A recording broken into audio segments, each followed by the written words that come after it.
Isang araw na naman ng makabuluhang kwentuhang pangkalusugan. Happy and healthy Saturday po. Ako po ang inyong kaagapay sa Kalusugan, Connie Season. At mamaya ay makakasama ho natin ang ating pinagkakatiwalaang dermatologist na si Dr. Jean para sagutin ang mga ipinadala niyong questions tungkol sa inyong kalusugan. Kaya abangan yan sa pagbabalik ng Pinoy MD. Dahil basta usaping pangkalusugan, ito ang legit. Wonder gulay na malunggay, ginagawang tiyaan ng iba. Paniniwala kasi nila, mainam daw ito sa cancer. Doc, totoo ba?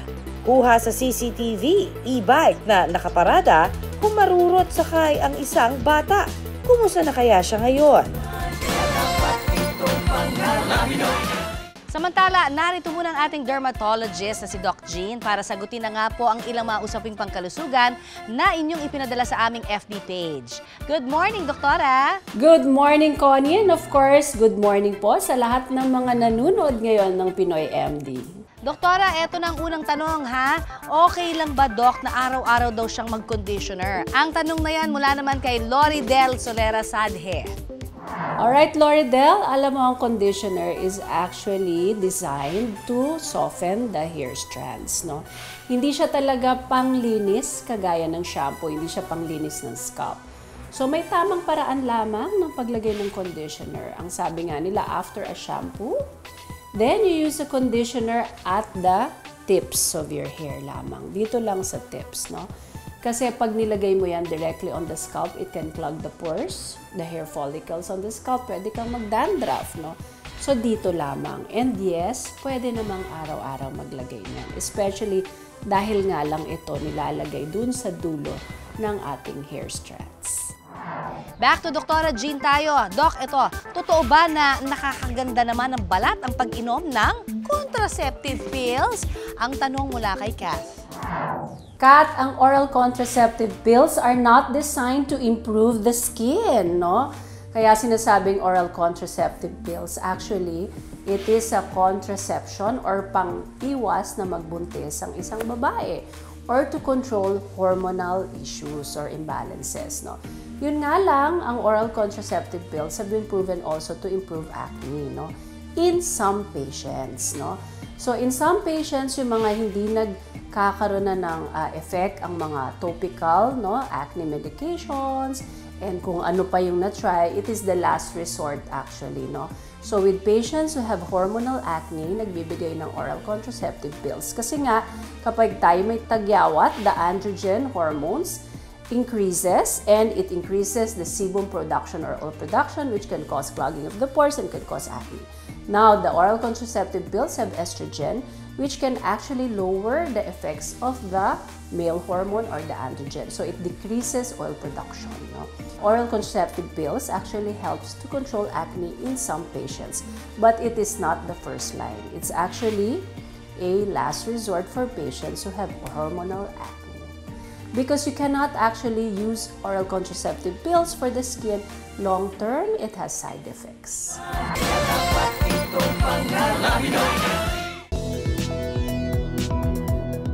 Kuha sa CCTV, isang nakaparadang e-bike.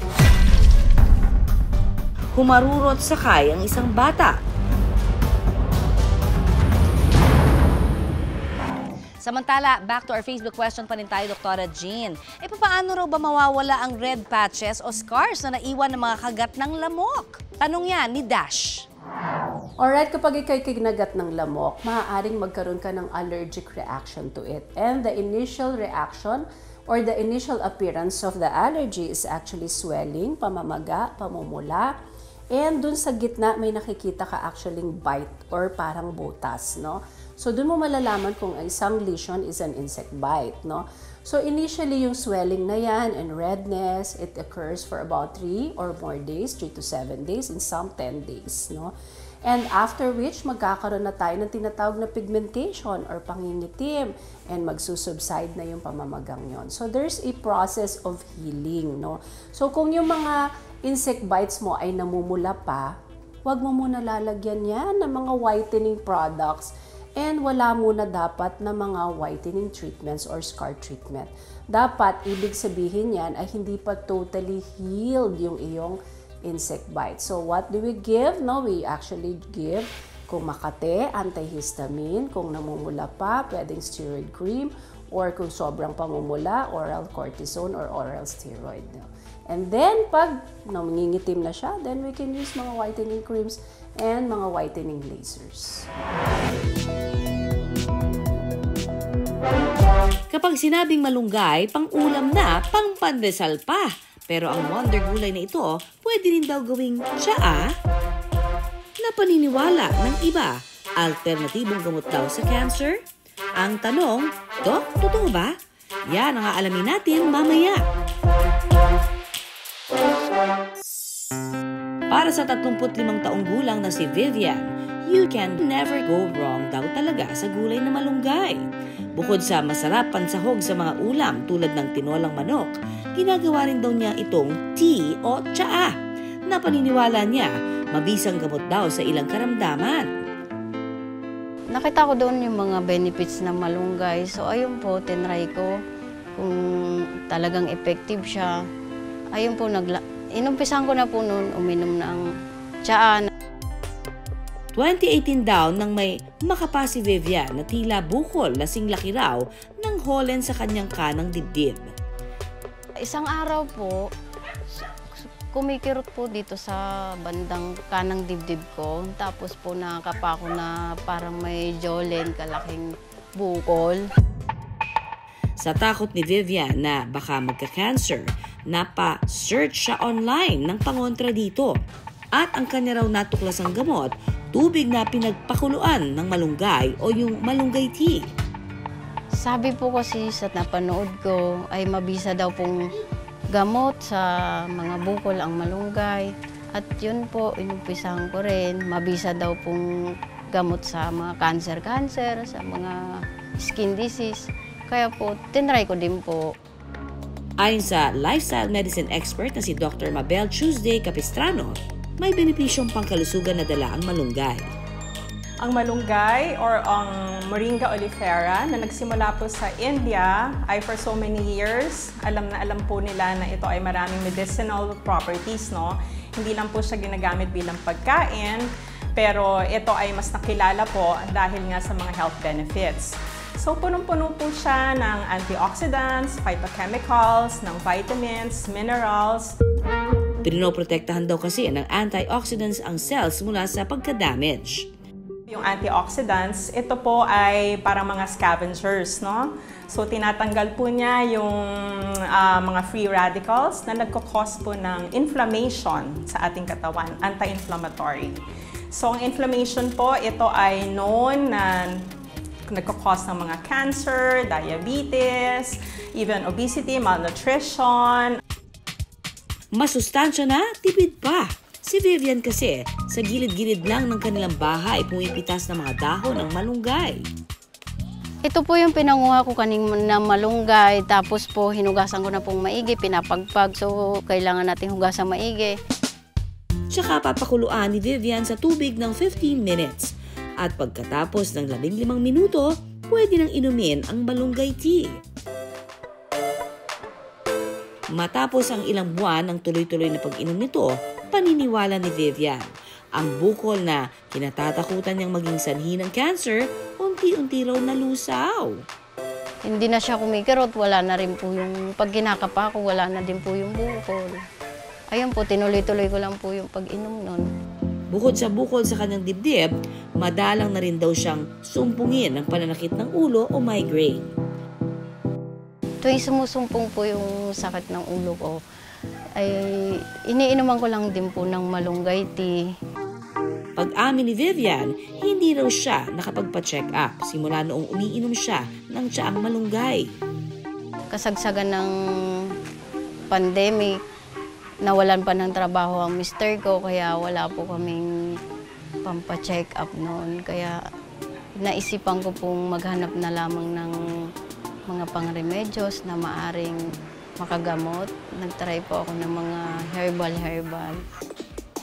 Pero ang tanong ng ating mga kapuso, Dok, totoo bang mabisa ang malunggay tea laban sa ilang karamdaman o kaya sa mga bukol? Hindi pa po natin masabi categorically, no, na nakakagamot, pero ito po ay maaaring makatulong. Since ang mga bukol, again, this is syempre may component po ng inflammation. May component siya ng inflammation. So, and since powerful antioxidants ang meron ng malunggay, so maaari po talaga siyang makatulong. Dagdag pa ni Doc Mabel, hindi pa inirekomenda ng Philippine Institute of Traditional and Alternative Healthcare o PITAC ang malunggay bilang halamang gamot.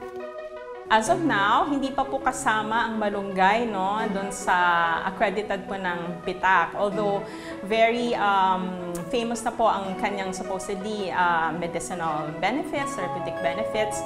So kailangan pa po kasi ng further trials, clinical studies, research, para po ito ay mapatunayan.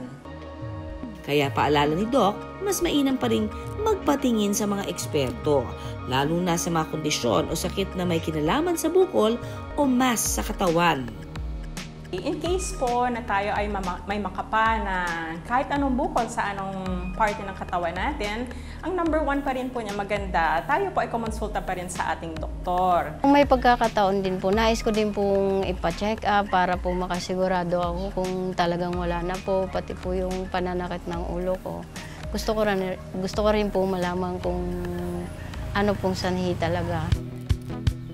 Samantala, para kay Vivian, patuloy pa rin daw niyang isasama sa mga lutuin ang malunggay dahil sa sustansyang dala nito. Ngayon nga, ang ihahain niya, ginisang bunga ng malunggay.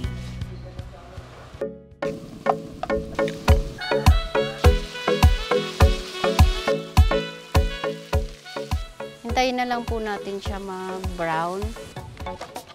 At matapos ang 15 minuto, ready to eat na ang ginisang bunga ng malunggay. Ang malunggay po, tinuturing po ito na miracle tree, Kasi supposedly, lahat po ng parte ng puno na ito, from yung dahon, bulaklak, yung fruit po niya, yung pod, yung seed, yung bark, supposedly ay meron po siyang mga benepisyo, Although ang parang pinakatalagang sikat ay of course ang dahon. Yung sa bunga po, meron din naman po itong vitamin C, meron din itong calcium, meron din po itong potassium and protein. Mga kapuso, tandaan, kahit maraming benepisyo ang malunggay sa kalusugan, hindi ibig sabihin ay solusyon o gamot na ito sa iba't ibang karamdaman. Parating paalala ng mga eksperto, ugaliin pa rin magpakonsulta para ang ating kalusugan ay sigurado. Question naman ito ni Jade Desiderio na isang barbero. Napansin daw niyang marami ang nagkakaalopecia sa mga high school students. Bakit daw kaya ganoon, doktora? Jade, napakaganda actually ng iyong observation. Totoo yan, Pabata ng pabata ang nakikita natin na nagkakaroon ng hair loss, Unang-una, may tinatawag na androgenetic alopecia, It's androgenetic because patients usually have a family history. And usually lumalabas ito pag may mga triggers sa ating buhay.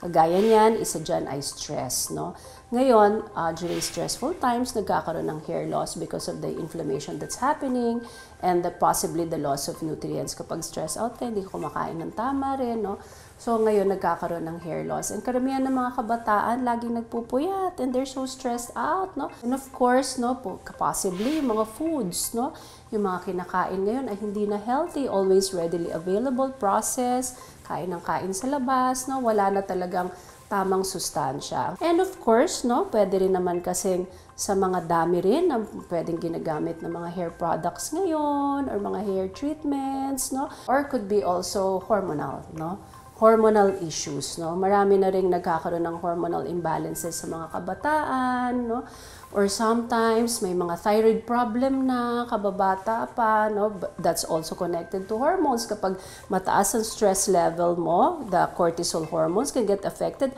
and the other hormones in the body can get affected as well. Isa na dyan ay thyroid hormones, Of course, marami tayong pwedeng gawin. And the best thing is to go and consult your dermatologist for the proper diagnosis and treatment. Thank you, Dr. Jean, sa pagsagot ng mga katanungan ng ating mga kapuso. At syempre, ipadala nyo lamang ang inyong mga questions sa aming Facebook page. At baka yung inyong tanong na ang aming maipasagot naman sa ating mga doktor ng bayan next week.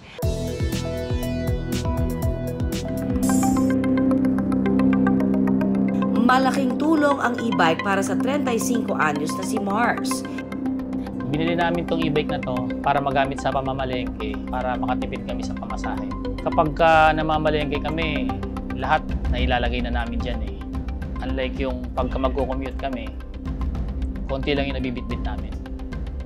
Dito kasi nasasama pa namin yung pamilya ko pagka mamamalengke kami. Pero makalipas ang 2 taon, ang kanya mapagkakatiwalang electric bike, nasira ang preno. Yung brake niya, hindi na masyado nag-work. So dinala na namin siya kahit anong technician. Pinapalitan na namin siya ng brake. Hindi pa rin nila nagagawa. Kaya naman, pansamantala raw niya itong ipinarada sa labas ng kanilang bahay. May mga nakaparada din dito. Kaya hindi namin siya dito inilalagay. Tapos, since wala naman nakaparada doon namin siya in-stay. Yung battery, para hindi siya masira, ang ginawa namin, pinull charge muna namin siya bago namin siya in-stay doon sa pinaglalagyan niya.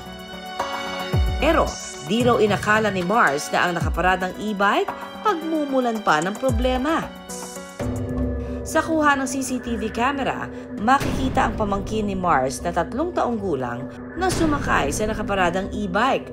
Makikita na matapos hawakan ng bata ang manibela, umarurot pa abante ang e-bike. Sinubukan pa itong pigilan ng isang babae, pero dumire-diretso ito sa harap ng bahay ni Mars. Nung araw na yun, natutulog ako din sa loob ng office. Tapos, nagulat na lang ako, biglang may lumalabog. Tapos, akala namin may sumabog or what, lumabas kami, pagtakbo namin, nagulat na lang kami yung e-bike, nandun na sa harapan. Ang ipinagtataka ni Mars, sinigurado raw niyang walang susi ang nakaparadang e-bike. Umakyat siya ron sa e-bike, tapos yung e-bike wala naman siyang susi, and hindi rin naman naka-access yung remote para umandar yung e-bike.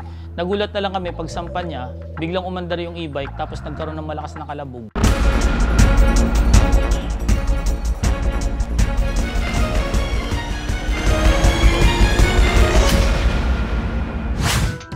Paalala ni Joebert Tolentino Jr., isang road safety expert, para masiguro ang kaligtasan sa paggamit ng e-bike, inspeksyonin ito bago at matapos gamitin. Yung gulong ba natin, okay. Ganon din pagkatapos natin siya gamitin, dapat inspect din natin na properly park tayo. May mga kalang yung gulong natin para hindi siya accidentally magagalaw.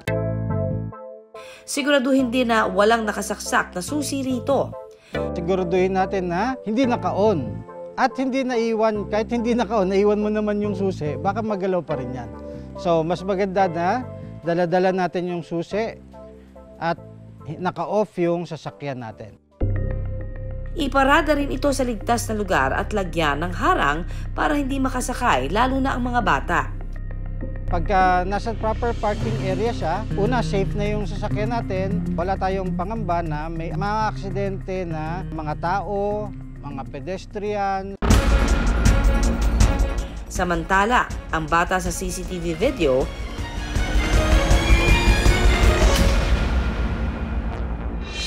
ligtas at wala namang tinamong sugat. Chinek ko po pagpasok po namin ng bahay. Tapos tinignan ko po lahat ng mga katawan niya kung okay po ba o may sugat. Wala naman. Sa ngayon, nakarecover na raw ang pamangkin ni Mars sa insidente. Sumasakay man sa e-bike, sinisigurado naman nilang may kasama itong matanda na umaalalay sa bata. Paalala sa ating mga kapusong parent at guardian, maging alisto sa pag-aalaga sa ating mga chikiting para ang kanilang safety hindi malagay sa alanganin. Hanggang sa susunod na Sabado mga kapuso ha, magkikita-kita pa rin po tayo 6:30 to 7 in the morning. Ako po si Connie Season na nagpapaalala na iisa lamang ho ang ating katawan, kaya dapat lamang natin itong pangalagaan. At ako naman po ang inyong dermatologist, si Dr. G. Tandaan, unahin ang ating kalusugan at lagi mong tumutok dito sa programa kung saan kayo at ang inyong kalusugan ang laging number 1 dito pa rin sa nag-iisang tahanan ng mga doktor ng bayan. Ito po ang Pinoy MD.